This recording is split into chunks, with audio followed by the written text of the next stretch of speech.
প্রথমে মুরগিটাকে সিদ্ধ করে নেওয়ার জন্য দিয়ে দেওয়া হলো কড়াইয়ের মধ্যে শুধু মুরগি, সিদ্ধতে তেল যায় না এইজন্য। তারপরে মুরগির সাথে টমেটো সহ কাঁচা দুধ সহ বাকি মশলাও দিয়ে সিদ্ধ করে নেওয়া হয়েছে। এবার হচ্ছে বাটার পালা। তো আপনারা চাইলে ব্লেন্ডারে দিয়ে ব্লেন্ড করে নিতে পারবেন, আমরা একটু পাটায় বেটে নিয়েছি।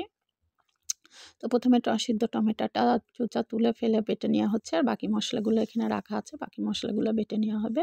অবশ্যই আমাদের চ্যানেলটাকে সাবস্ক্রাইব করবেন ভিডিওটা ভালো লাগলে।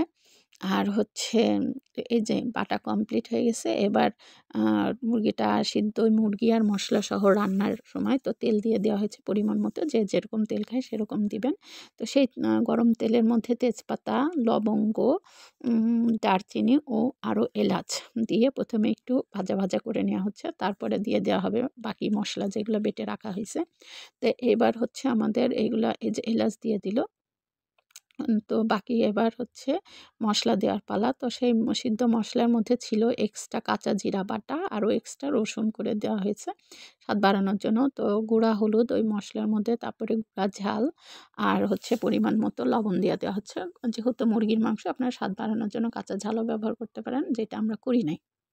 তো মশলা কষানো কমপ্লিট হয়ে গেছে অলমোস্ট।